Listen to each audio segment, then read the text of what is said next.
So the move right now by the MAGA Republicans in the House of Representatives is just not to talk to Democrats. As Democrats have been exposing the MAGA Republicans in the committees, the MAGA Republicans literally change course where they're not even saying words. So they literally just rubber stamp Donald Trump's policies. And when Democrats bring up amendments and say, hey, can we all agree that we won't send United States citizen children with cancer to foreign countries and concentration camps? Do we all agree with that? Let's raise our hand if we agree we're not going to do that. The MAGA Republicans just ignore them.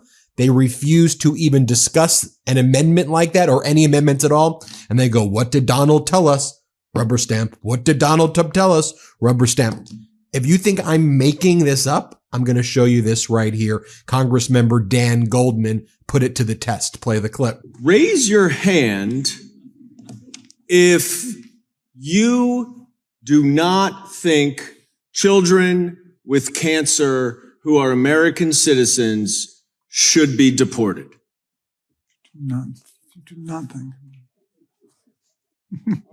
Looks like it's all the Democrats and none of the Republicans. So then once Congressmember Dan Goldman put it to the test, you then had Democratic Congressmember Neguse from Colorado. He shows up and he goes, whoa. So I hear that this committee's no longer even having discussions with Democrats and you're just doing whatever Donald Trump says. He goes, all right, let's try this out. He goes, and then he brings up something, and sure enough, they refuse to even talk to Democrats. Here, watch this.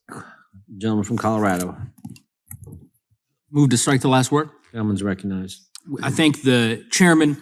I thank the ranking member for the amendment. I think it's a reasonable amendment, and I would relish the opportunity to debate the amendment with my colleagues on the other side of the aisle. I am very confused by the strategy that they seem to have adopted. And I guess I just wanted to test it for myself because as I walked in here, one of my colleagues said, no, if you offer to debate them in any way on any subject, they'll refuse to engage with you. They won't respond, that there's some sort of, I don't know, tactic that they've adopted. I said, there's just no way that that's true. So because I, of course, serve with Mr. Roy, for example, on the Rules Committee, and we engage in fulsome debate on that committee. And I just can't believe that this would be a tactic he, of all people, my friend from Texas, would adopt. Mr. Roy, seriously? Is it, you won't respond? We can't have any conversation? Well, I'm glad to be here. I'm delighted. Would you be willing to debate this particular amendment with me? Because I'd be interested in your thoughts. What was that? What was that? What was that? No, I know. I'm offering you the opportunity. I assume you're against this amendment, and I just wonder if you might engage with me for a few moments on why. Nothing? Mr. Roy, come on. Because here's the thing. I know for a fact you disagree with this strategy. Like, I don't know what Chairman Jordan said to all of you to compel you to say, we're just getting this gag order. You're not allowed to talk for 24 hours. I mean, it is insanity. This is not elementary school. What are we doing? Mr. Tiffany, we served together on the Public Land Subcommittee. You're the chairman. We had a fulsome hearing yesterday, hours of debate. Do you have any comments on this amendment? I assume you have a position on it? I would yield. What was that? I don't know if the cameras could capture it. I think some sort of gesture.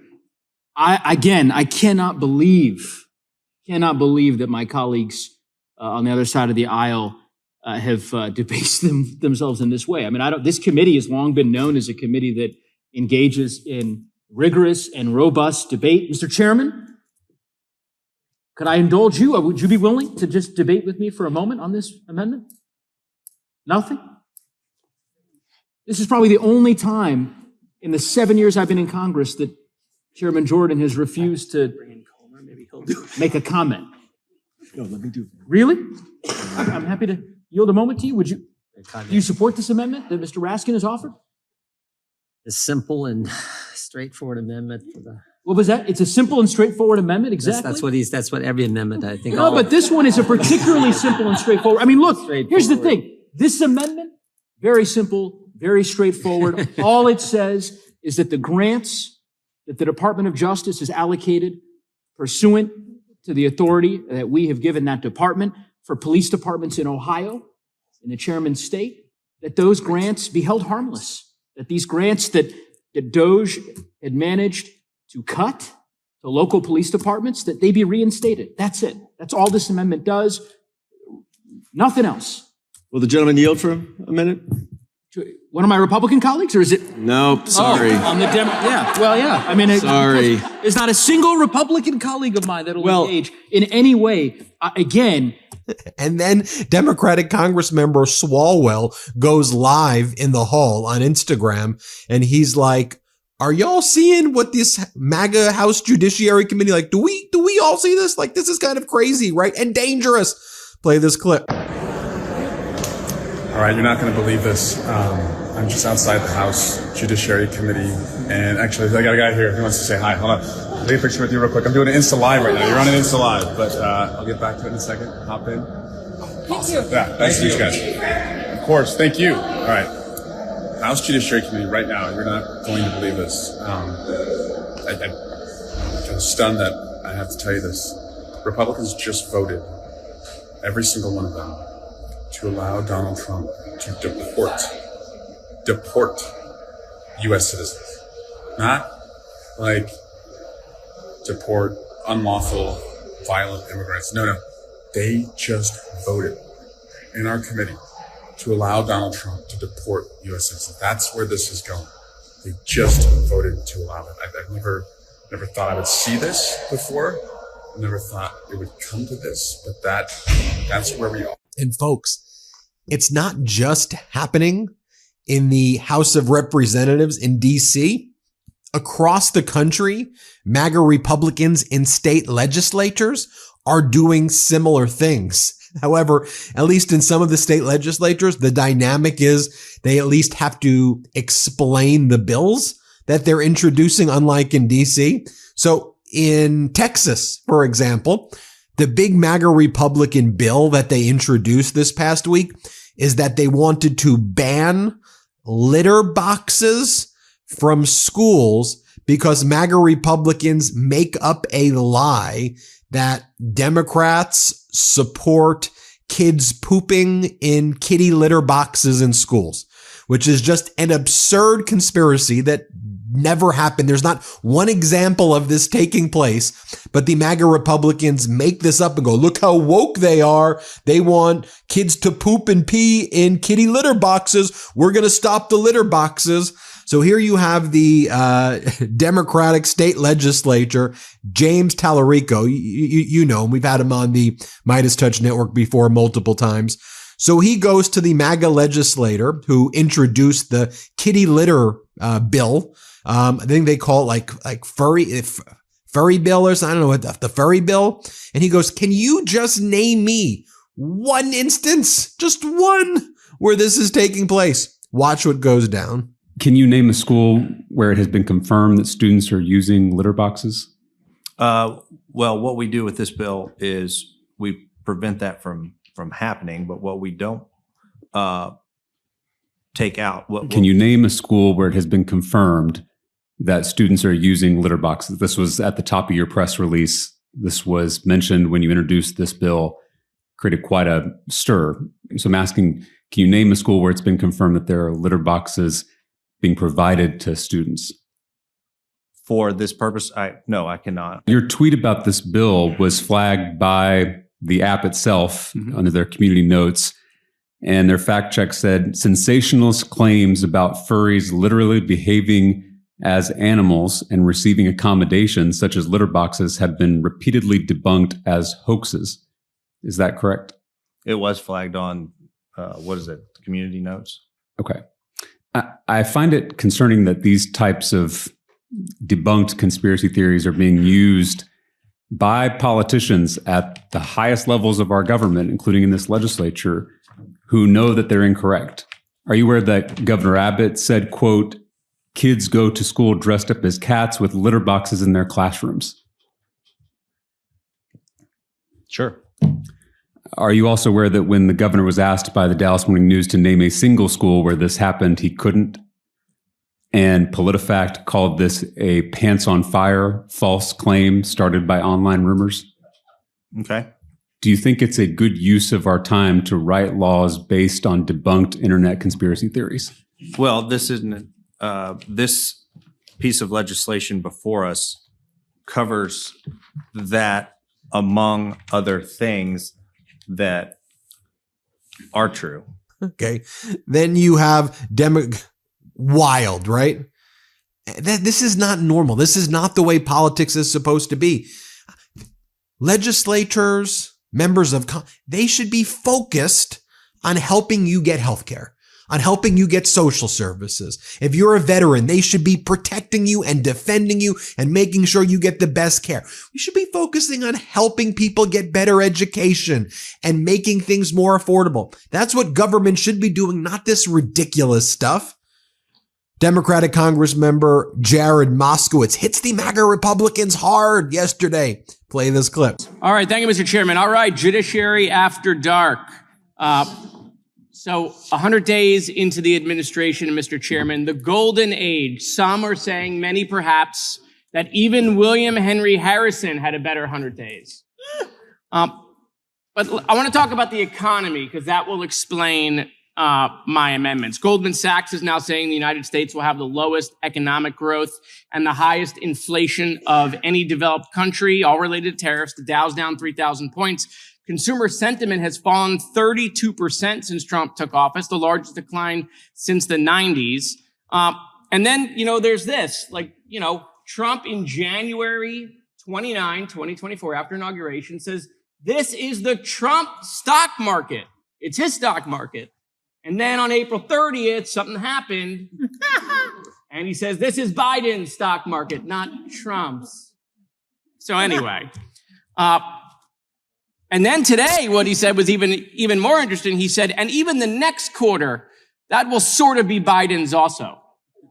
Kind of telling us that it's going to get worse. Now, I had on the MeidasTouch network, you should take a look at this interview.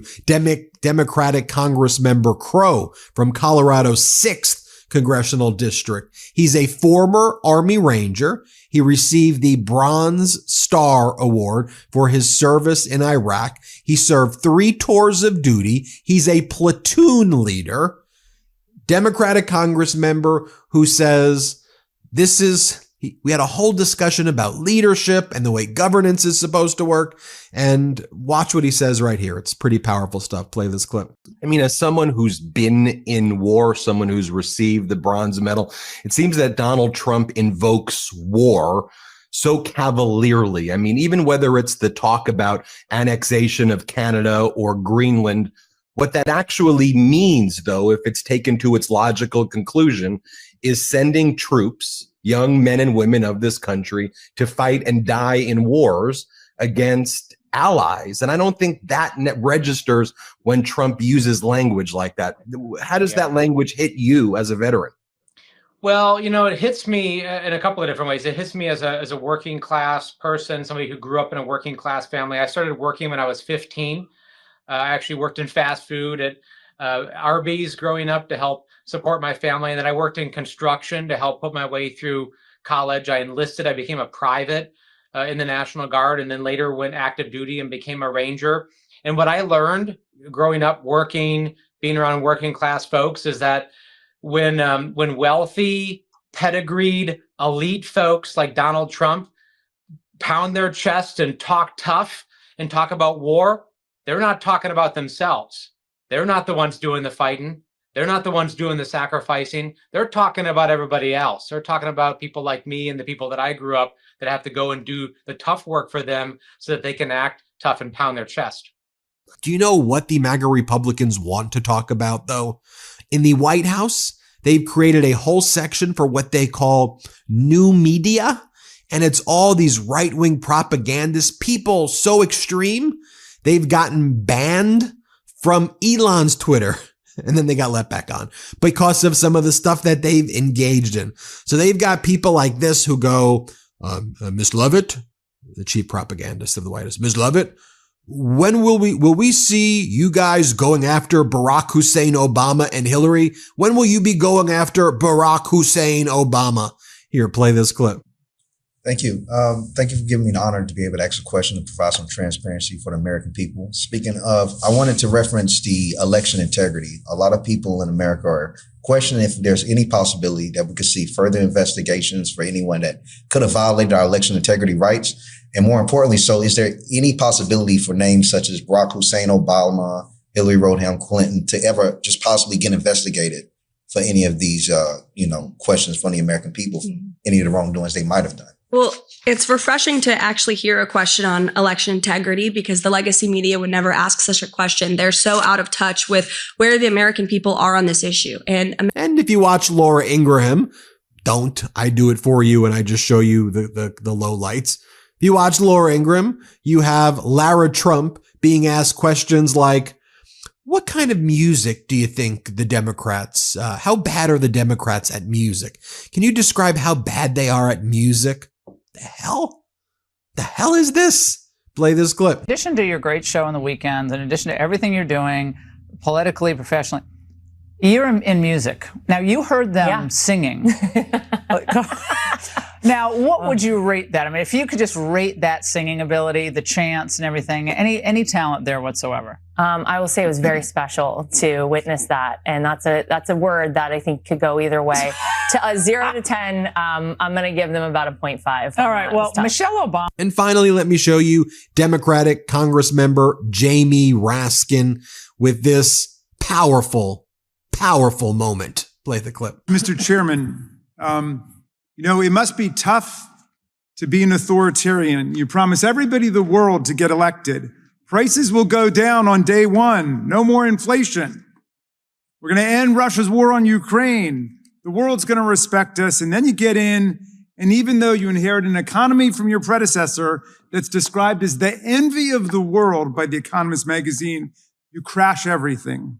The economy today is shrinking. The stock market is sinking. Inflation is soaring. $7 trillion in American retirements and wealth has been destroyed. You've plunged us with your imbecilic tariffs into a trade war with the whole world, except, of course, for your bosom buddies in Russia. So now only 100 days in, with 100 unforced policy blunders, you're the most unpopular president at this point in your presidency in more than 80 years. Barack Obama stood at 69% in the polls. Ronald Reagan was at 73% in the polls. Truman was 87%, and Franklin D. Roosevelt, 68%. But Donald Trump is at 39%, the lowest 100-day approval rating since polling began. He controlled the agenda for 100 days. He controlled the House. He controlled the Senate. He's got everything going for him, and his numbers are in the gutter. So now there you have it, folks. Let me know what you think about that. You see them. I wasn't making it up when I say MAGA Republicans literally stunned into silence because they're done debating. They're done having discussions. We're done using words. Donald, you say do it, do it. Donald, do it, do it. Donald, do it.